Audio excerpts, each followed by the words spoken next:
What's happening, y'all? Welcome inside the Fantasy Stock Exchange. Danny and Bush coming at you with another mock draft reaction. Today, we are tackling the other ESPN analysts' latest mock draft. Last week, we covered a mock draft reaction for Todd McShay.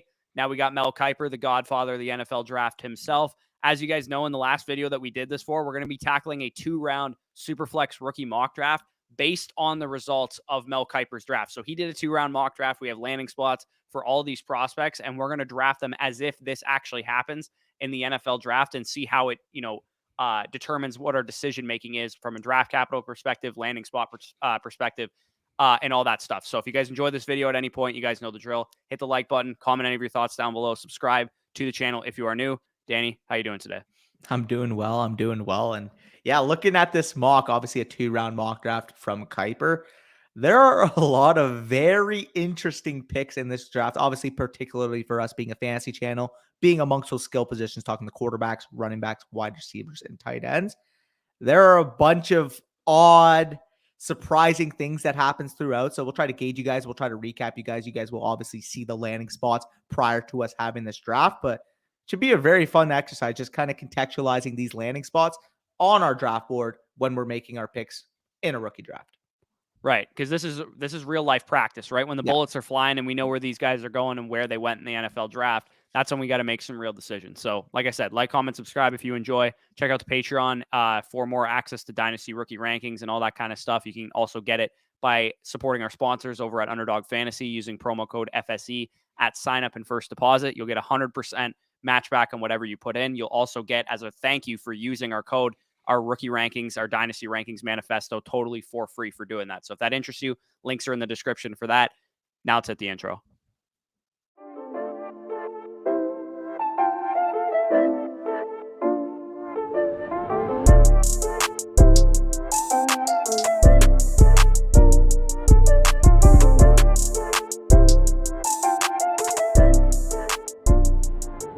All right, so we are here in the draft. Like I said, this is a Superflex rookie mock draft using Mel Kiper's most recent 2-round mock draft. The link is in the description for that. This isn't like a tight end premium or anything like that. So if you want to check out the full mock draft, we're only obviously covering fantasy relevant players. But if you want to know where your favorite offensive tackle went or who your favorite team picked, the link is in the description for that. So let's start at the 101. The tier of 101 has been between 2 players the entire draft process. Post-draft, it's going to stay between 2 players. Breece Hall, running back from Iowa State, in this mock draft, going 38th overall to the New York Jets in the 2nd round. And Malik Willis, quarterback from Liberty, going 6th overall, top 10 draft capital for the quarterback from Liberty to the Carolina Panthers. So for me and you might differ on this one, which doesn't happen a whole lot on this channel, but I'm still going to go with Breece Hall. I think, yeah, it's unfortunate that he's got to, compete with Michael Carter, who's obviously a pretty good player. But when you spend, top 40 draft capital on a running back, I believe he's going to get a very, very large workload, a big feature workload in that backfield. This is an offense that I believe is on the rise. So if Breece Hall were to go to the New York Jets, I think there's plenty of work to go around. This is a multi-back system where we've seen multiple backs be efficient and effective in. So I'll take Breece Hall to the New York Jets with the 101 here.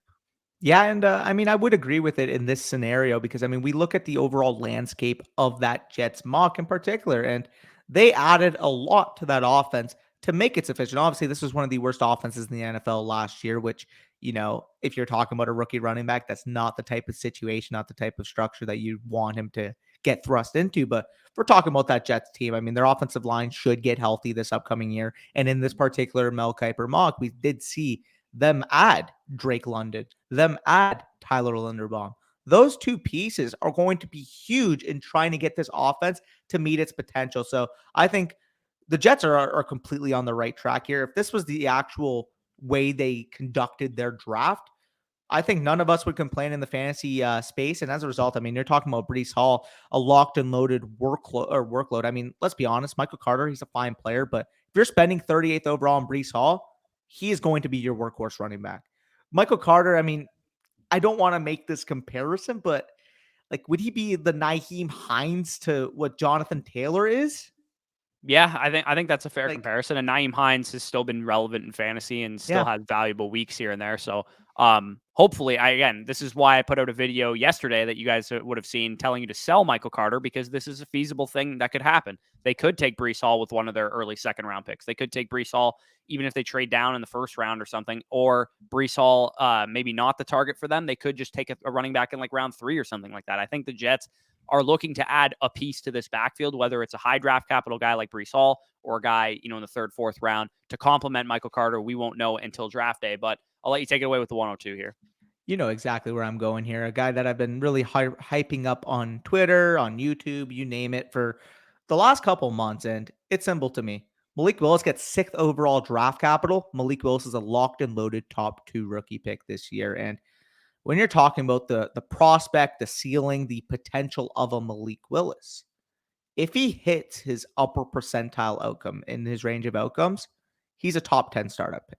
The arm talent, the legs are all there for this guy to be an elite fantasy producer. However, as you kind of mentioned, if he was the perfect prospect, I don't care what landing spot Breece Hall would go, he would be the 101. Malik would be the 101 if he was a Trey Lance level prospect. The problem with him, obviously, mechanically, he has a lot of refinement to go.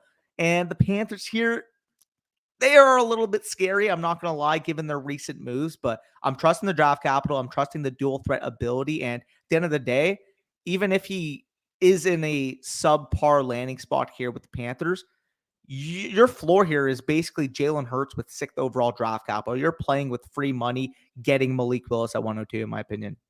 Right. And when you say like a subpar landing spot, you're talking specifically about the coaching staff, because it's kind of, they took a step Yeah, backwards. and They offensive fired line. Joe Brady, and the offensive line, which was one of the worst in the league last year. They do have Yeah. great weapons with DJ Moore extended. Christian McCaffrey's still in town. They have some ancillary pieces as well. So from a weapons perspective, it's not a bad landing spot. But in my opinion, the biggest problem for Malik Willis was his ability under pressure, and going to a Yes. team with a bad offensive line is not exactly the remedy for that. So that makes me a little bit nervous. I've already kind of talked about that I am most likely to sell whatever pick Malik Willis ends up settling in on consensus wise, just because I do agree that he's going to be a good Konami code quarterback and all that kind of stuff. But if he's going to be already perceived as this guy's arrived, this guy's going to be an elite fantasy quarterback right from the get-go, I'm willing to sell him at that point to see what I can get. Because if I can turn Malik Willis into Jalen Hurts plus, I'm going to do it.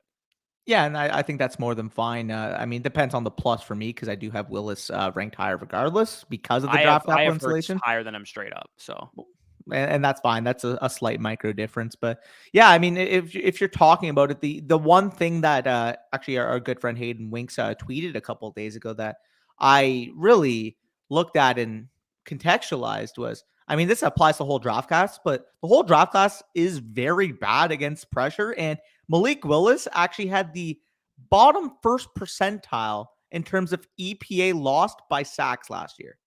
Bottom first percentile in Hayden's entire database, Malik Willis, in terms of EPA lost by sacks. That is not good, yeah, he especially also on a took team. way too many bad sacks too when you watch him on tape. And that's the main concern there is that lack of progression, if you will, in terms of, being able to mentally process the game for Malik. But if he is able to get that part of his game figured out, the physical traits here are blessed. Blessed. Right. So we've made our thoughts, pretty Pretty apparent on clear. these guys Yeah. so far. So we can run through these wide receivers a little bit faster. Yeah. The first receiver in my rankings right now, as it currently stands, is Drake London. In this mock draft, London, Wilson, and Burks went to the following landing spots, as you guys can see on the screen. Drake London went 10th to the New York Jets. Garrett Wilson went 8th to the Atlanta Falcons. Treylon Burks went 23rd to the Arizona Cardinals. Now, again, the way I have them ranked, they're all within like 10, 15 points in my ranking system. But Drake London is my wide receiver 1. I don't see a marginal difference between these landing spots and versus each other. Nobody went to the Packers. Nobody went to the Chiefs. Nobody, went 5th overall like in the last mock that we did. So I personally will go with Drake London, who is my current wide receiver 1. Not a whole lot changes. So I go back-to-back Jets to start off the draft here.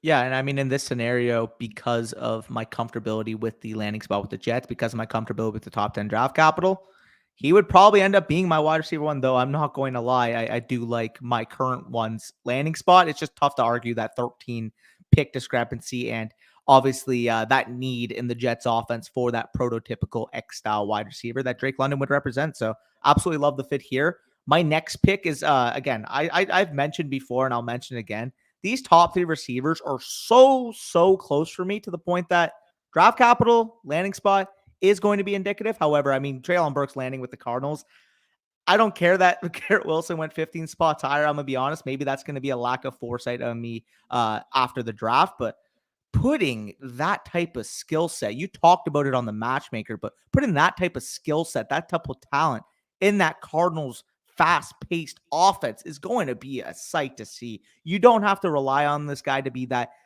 great DeAndre Hopkins target hog because you have DeAndre Hopkins. Get this guy in space, give him a valuable role. Obviously, we saw in terms of pure dominance, this is one of the more dominant wide receivers that we've seen in college football, period. It's going to be fun to see with him in this Cardinals offense. And if this actually happened on draft night, I would shed a tear to a certain degree because I would want him to fall to 24. But for fantasy, there is no arguing Treylon Burks to the Cardinals.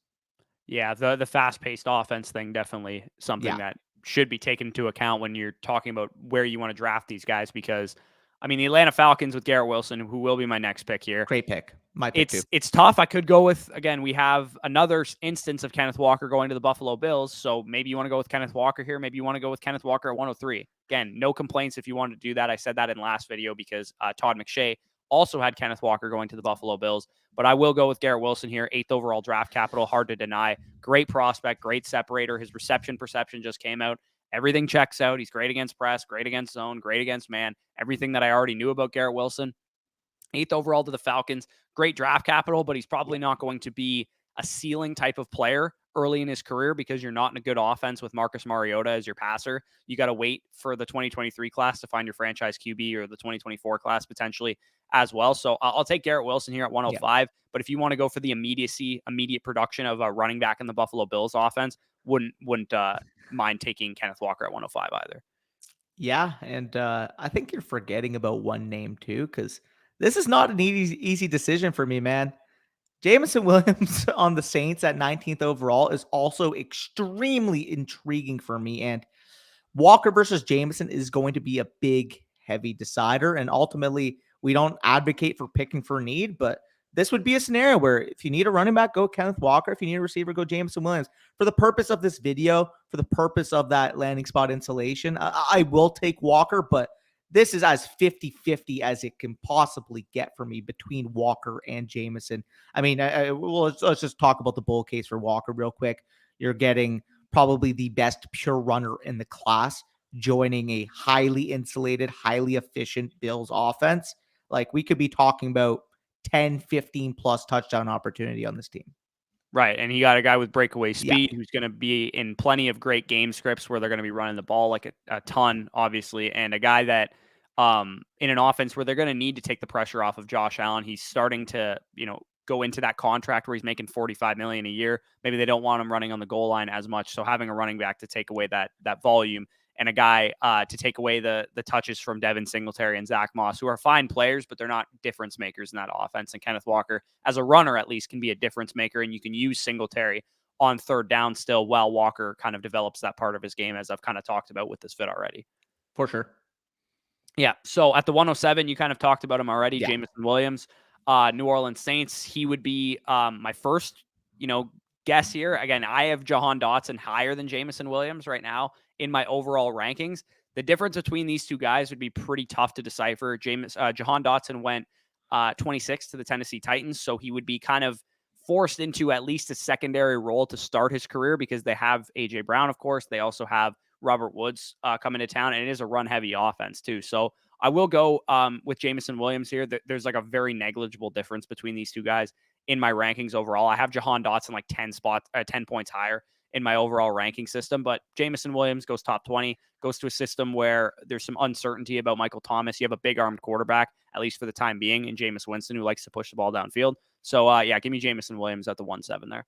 Yeah, no qualms with it. That would have been my pick as well, as I kind of alluded to. I was considering him with Kenneth Walker when I made the Walker pick. So I am perfectly fine with Jameson Williams. I mean, we're going to talk about his mocked teammate in a bit in this mock draft, but it would be nice. We're not going to spoil it yet. It would be nice to see that young duo for the foreseeable future score a bunch of touchdowns. Yeah, I'm going to talk about 108 next, though, and that's going to be, for me, I'll leave you Jahan Dotson at 109 because I'm going to be taking Chris Olave here, 15th overall draft capital, landing with the Philadelphia Eagles. Obviously, the main problem from an intermediate redraft standpoint. There's not a lot of volume to go around in this offense. Talking about one of the more run-heavy offenses in the entire league last year with the Philadelphia Eagles. And we're talking about a situation where in a low-volume offense, he's still sharing targets with Devontae Smith, Dallas Goedert, and whatever contribution you get from the running backs. Now, that's not going to affect Olave too much, but mainly from Devontae Smith and Dallas Goedert. However, he is a good enough player to command targets on his own right, and B, in a situation that is probably the most unique in the NFL. The Eagles are in a spot right now where you give Jalen Hurts as much opportunity to succeed as possible this year. If he does, guess what? Maybe Jalen Hurts evolved as a quarterback and Chris Olave gets more volume as a result because this team is more willing to throw the ball with an improved quarterback. Or the one that everybody's kind of talking about, the pro, if this team goes under this year, if Jalen Hurts has a bad year, are we at all shocked if they make a move up for a Bryce Young, for CJ Stroud? And in that instance, this short-term problem of volume that we're talking about with Olave, if they add one of those young quarterbacks, won't be a problem. So realistically here, taking him at 108 is a value, both a value in terms of floor, because I think he's a good enough player to command targets, and ceiling if they, everything unfolds with Jalen Hurts. They find out he's not the guy. And guess what? They make a play for a quarterback next year. This is a win-win here at 108. I'm perfectly fine taking a top 5 wide receiver for me here. And yeah, 108, 15th overall. Can't argue it. Yeah, Chris Olave is going to be tough because if this were to happen, I do think it's got a legit chance of happening because I think Chris Olave is going to be, about this range of the actual draft. I think the Eagles are looking to add a receiver. And if this happens, we've seen this time and time again. When we overreact to landing spot in the immediate future that we see ahead of them, like not a run heavy offense, not a pass heavy offense, a guy that is going to be competing for targets, it almost always bites us in the ass. So it bit us in the ass with AJ Brown. It didn't bite us in the ass because he got hurt with Rashad Bateman, but I think had Bateman stayed healthy, we would have seen a pretty productive rookie season from him, and he would have looked like a value if you got him at the 112, 111 of your rookie draft. Go ahead.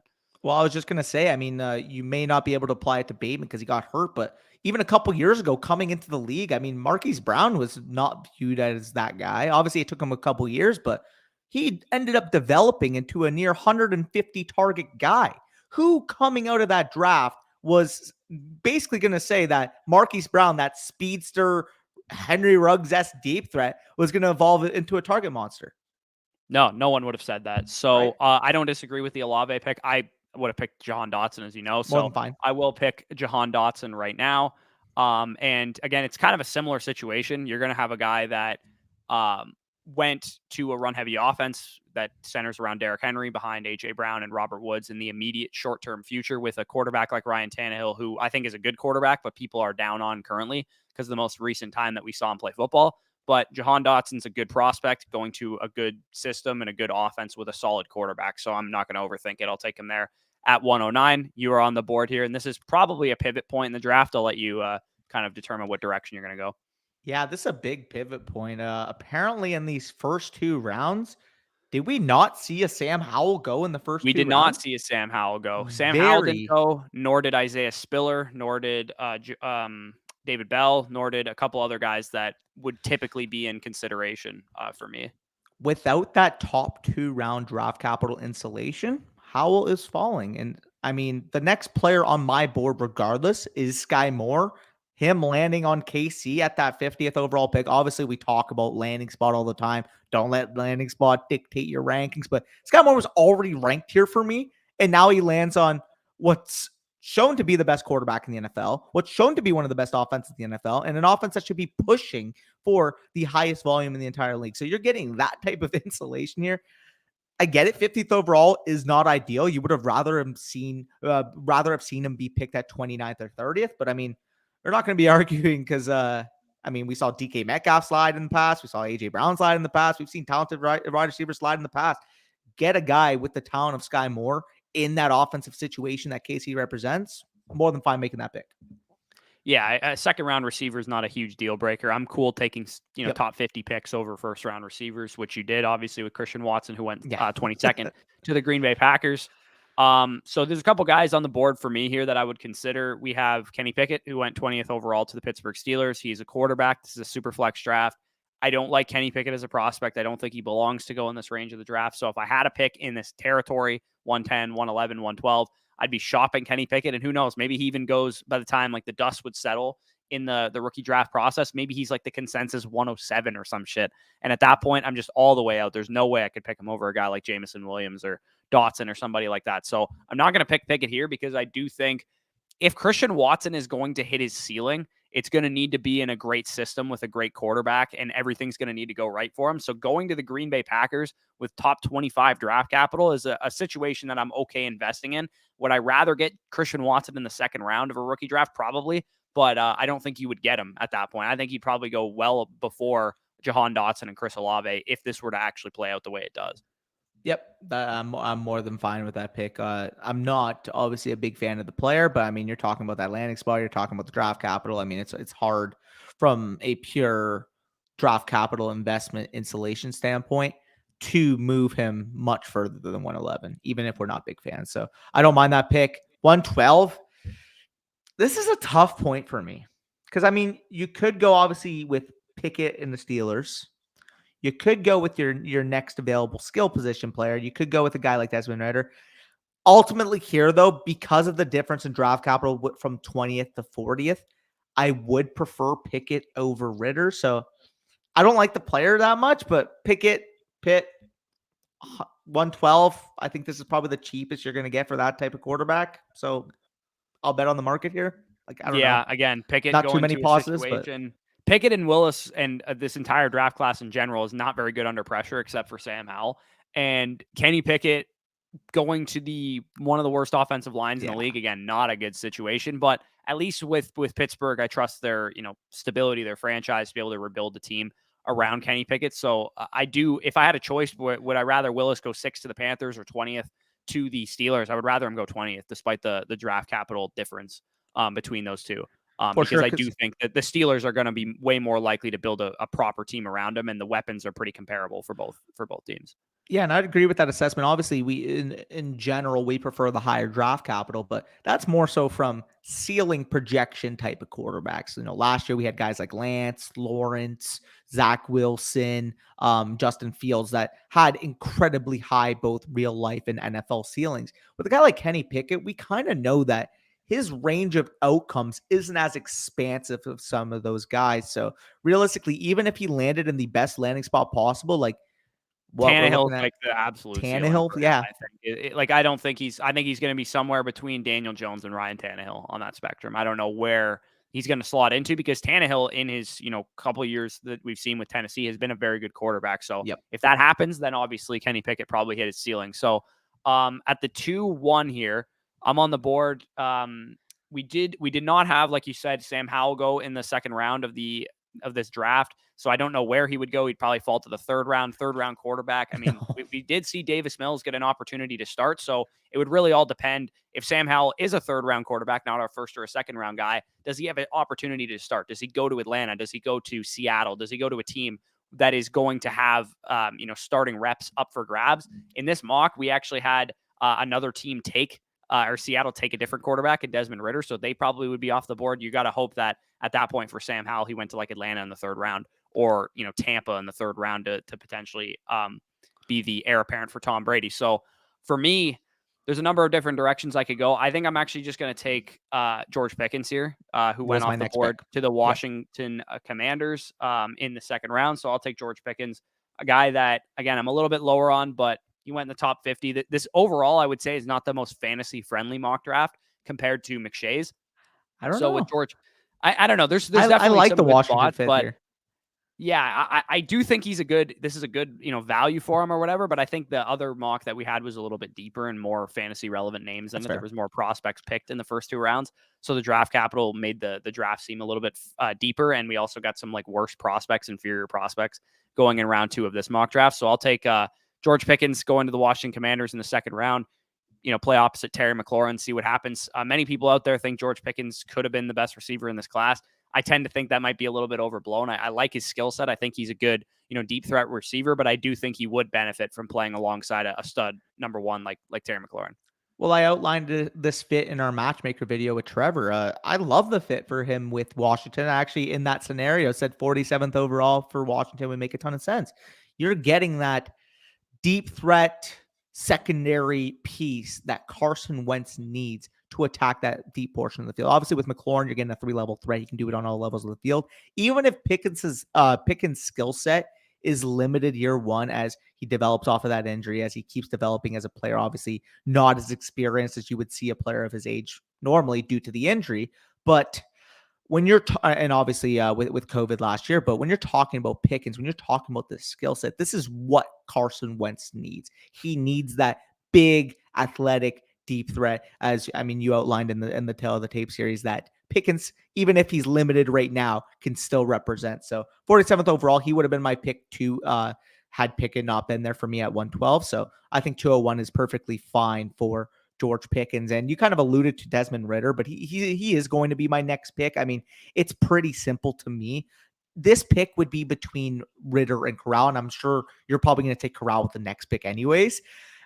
To me, the difference here is I think Ridder has a higher rushing ceiling. And if we're talking about comparable quarterbacks, picked within 9 picks of each other, I'm just going to lean the upside with the legs that Ridder does represent comparative to Corral, even though I'm not calling Corral a non-athlete. He's no slouch in that regard, but I do think that Ridder has more ceiling from a rushing standpoint than Corral does at the next level. I mean, Corral produced him on the ground. And Corral, I know It's everybody, when projectable. they watch Corral run, they're like, oh, he's a slender frame and he can't take these hits. But like, man, when I watch a quarterback run, he's trying to run over linebackers. I love to see that from my quarterback. So yeah, Matt Corral would be my pick here. More than fine. Going to the New Orleans Saints at pick 49. You got to figure that Jameis Winston's probably going to start at least his first season or, most of his first season. Corral's a guy that, if I'm going to take a project quarterback, I probably wouldn't go after Corral because I think he's more so pro ready and not necessarily the highest ceiling quarterback in the world. So I would have, if I was the Saints and I picked a quarterback to be a project quarterback at 49, I would have picked Sam Howell because Sam Howell has a better skill set and better tools than Matt Corral. Projectability. But yeah, either way, I think the Corral pick makes some sense. I do think we're probably going to see 2 or 3 second-round quarterbacks in this upcoming draft, whether it's Ridder, Corral, and Howell, or 2 of those 3 guys, or whatever the case is. So you're on the board. We still have guys that didn't get picked in this mock, like Isaiah Spiller and David Bell, still available here. Yeah, I mean, for the purpose of the scenario, we're going to be hoping Isaiah Spiller goes in the 3rd round. Again, if Isaiah Spiller is not a top 3 round draft pick, I am not taking Isaiah Spiller here. But for the purpose of the video, let's just say he goes 3rd round, 74th overall to the Falcons. Let's just say that's a hypothetical. If that is the case, Isaiah Spiller is the pick for me. I mean, I probably honestly, like, I kind of, he slipped my mind a little bit. I probably would have picked him before Pickens if that was the case. If this was a 3-round mock and I knew he went in the 3rd round, I'd probably have picked him at 2-1. Yeah. I mean, there's the risk there is that we're projecting the landing spot because obviously, I mean, what if he goes in the 3rd round, but it's to be a committee back James somewhere? Conner. Yeah, I mean, back up to James Conner or talk about a more. I mean, obviously Hubbard is there in Carolina, but a situation like that where he lands, let's just say hypothetically, what's an older bell cow behind Derrick Henry in Tennessee? Behind Derrick, that would be a perfect one. Yeah, what if he landed behind Derrick Henry in Tennessee? Like, what opportunity are you getting there? There's obviously a lot of risk there in not knowing his landing spot. But again, if he's on the Falcons, 74th overall, like we're projecting right here, he's got a 3-down skill set. Obviously, right now, he's more raw, has some nuance to add to his game as a pure runner. At times, I mean, we did see that. Obviously, if you guys want more information on that, you can check out our running back matchmaker video. But yeah, he is not the nuanced player like a Breece Hall, Kenneth Walker, where they feel more natural playing the running back position right now. But in terms of translatability, in terms of 3-down skill set, in terms of pass pro, this is a guy that I think is going to end up developing into a workhorse running back. Maybe if it's not year 1, at least by year 2. Yeah, and speaking about the fact that he's raw, the youngest player in this draft is my wide receiver 1, Drake London. The second youngest player in this draft is Isaiah Spiller. So he's only 20.7 years old. He will be barely 21 by the time he takes his first preseason snaps because his birthday is on August 9th. So this is a dude that's incredibly young still. I do think he might benefit from going into a committee approach year 1 and then potentially taking over the job in year 2. So, I mean, maybe Tennessee wouldn't be the worst landing spot for him if Derrick Henry wears down after 1 year or something like that. But yeah, we'll see how that goes. Anyway, Well, let's the just say next, quickly, go just ahead. say one thing. If he landed in a Tennessee, I can sure as hell tell you his ADP wouldn't be in the top 2 rounds, but he No, might no, be it'd even probably more be late. intrigued. It might be late round 2, early round 3, probably. Yeah, He if I may had to be guess. an even more intriguing target at that point because people might think Henry's got 2, 3, 4 years left because people are delusional. When in reality, due to our research, due to obviously the videos you've made too, and sell these running backs now, we know Derrick Henry's probably only got 1 or 2 years left. So if the market is over projecting his longevity, maybe you get a value with Spiller if he landed on Tennessee.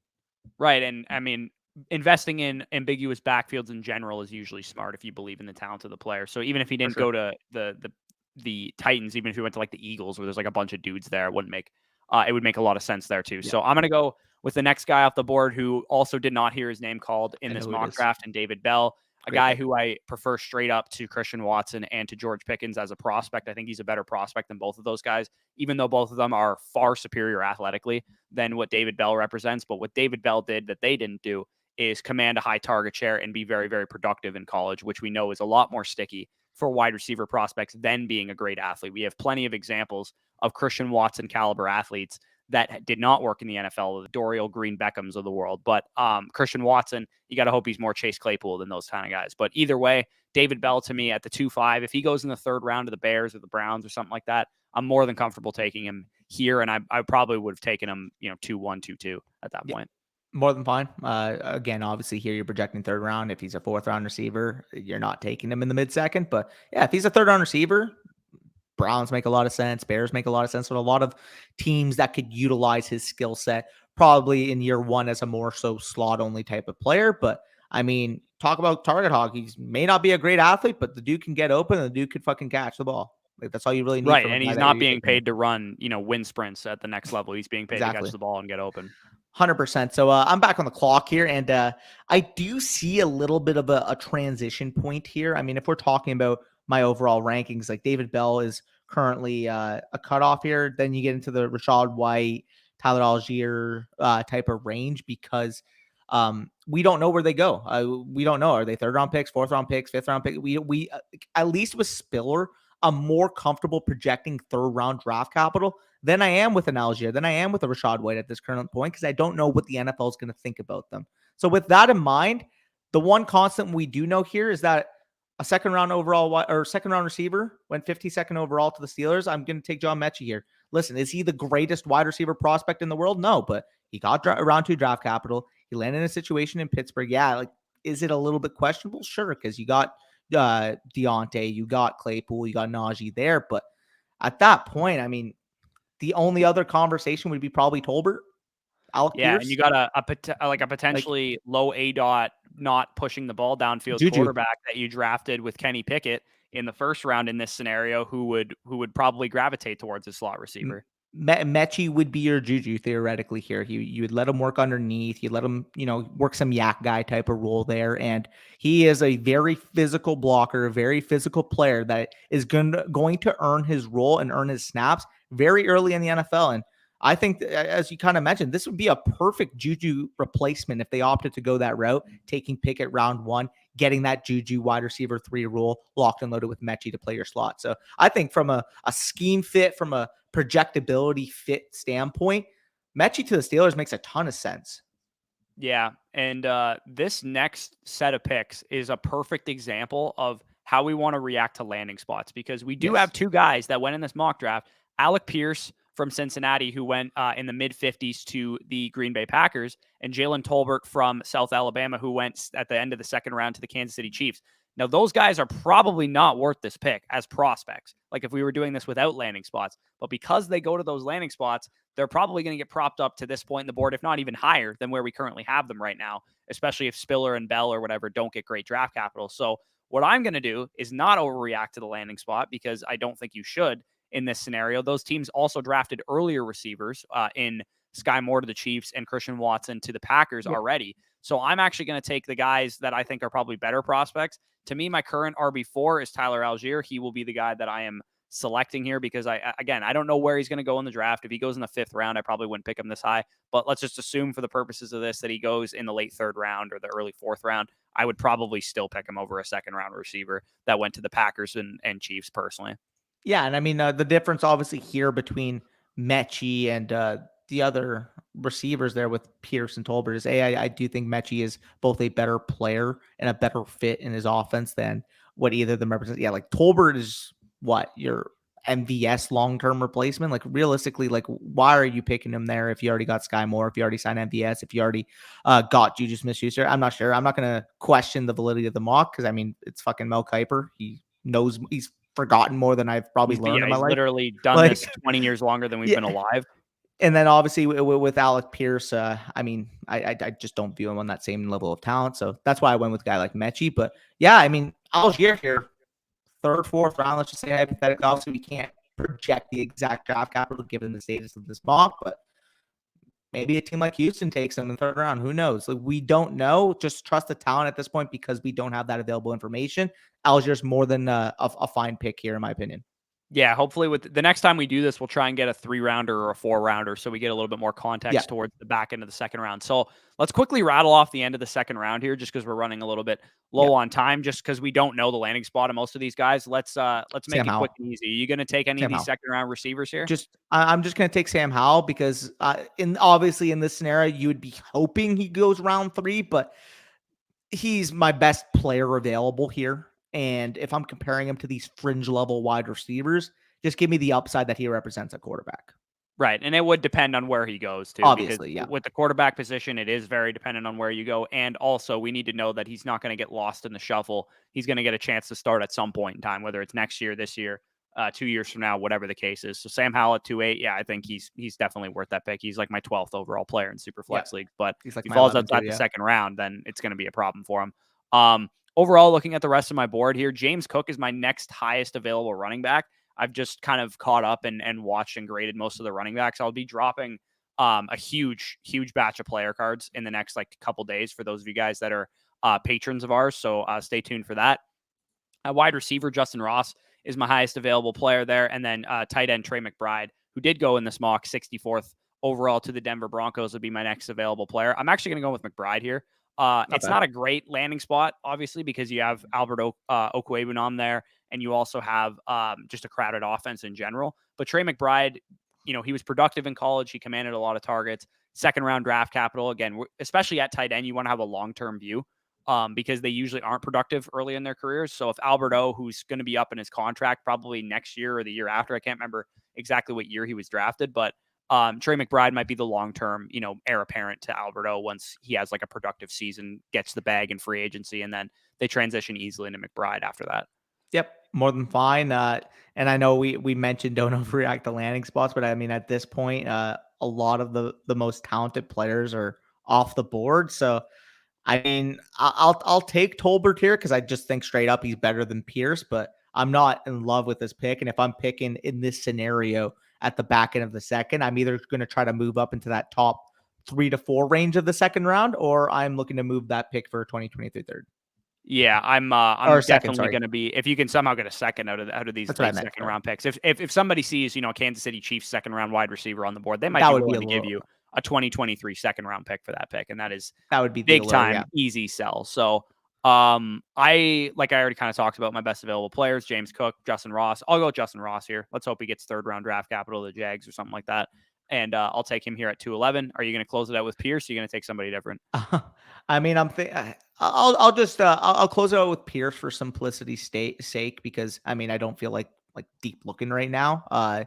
And projecting where these third, fourth, fifth, sixth, whatever potential round guys are gonna go. At least we know where Pierce is here, and we know that it's with good draft capital. So I'll project it here. But if this was a 3-4 round mock, and James Cook landed in a good spot, Wandale landed in a good spot, Khalil, like there's just so many guys that can potentially usurp Pierce, but for the simplicity sake, we'll just go with Pierce. Obviously, the insulation there. You're tied to Aaron Rodgers. You and Christian Watson realistically are fighting for targets with what fucking Amari Rodgers and who the fuck who is the Like Packers wide Alan receiver? Lazard, Alan, like oh yeah, the top 30 who wide might receiver even be Alan the Lazard. best one out of all of them when it's all said top, and done. top 30 wide receiver Alan Lazard. Yeah, pretty Shout much. out Yeah. Klooch. So a couple of other guys, like we said, there's a number of running backs in this class. You're going to notice the more you do mock drafts and the more you dig into this class that the wide receiver position is not as deep as initially anticipated, I would say. Like Yeah. with Tolberts and Rosses and Pierces, like we're talking like third, fourth round talents, and it really does fall off after them. And like maybe Wandale, if you're a Wandale guy, Khalil Shakir, if you're a fan of him, and maybe Calvin Austin, if you think he's fun. After that, it's ugly at wide receiver. So at the running back position, there's a lot more of these third, fourth round rookie pick type of guys. Rashad White, it does not sound like he's going to get, second round draft capital like we initially thought he could. He's also not a complete back. He's not a complete runner yet. So he's more so a late second, early third round type of rookie pick, in my opinion, even though some people will tout him as high as like the late first, early second round. Not for me. James Cook, Zamir White, Brian Robinson, all these dudes, Pierre Strong. It's going to depend on where they get drafted in the NFL draft. But I think if we went into the third round, they would we'd rip like 5 running backs off the board right now.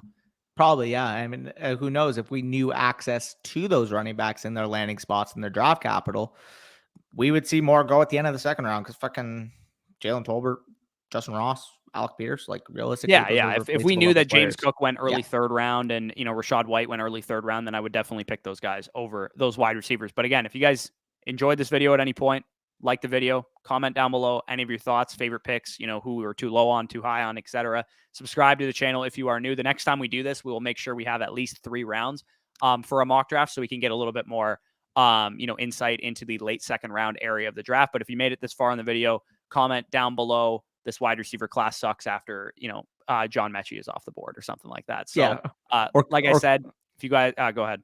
I was just going to say, or comment for simplicity, this wide receiver class lacks depth. Yeah. So if you guys want to check out any more Dynasty rankings, Dynasty rookie content, you know what to do. Patreon linked in the description, as well as checking out our sponsors over at UnderdogFantasy.com. You can deposit, sign up using promo code FSE, 100% match back, Dynasty Rankings Manifesto, totally for free as a thank you for doing that. Peace out, guys. We'll talk to you soon.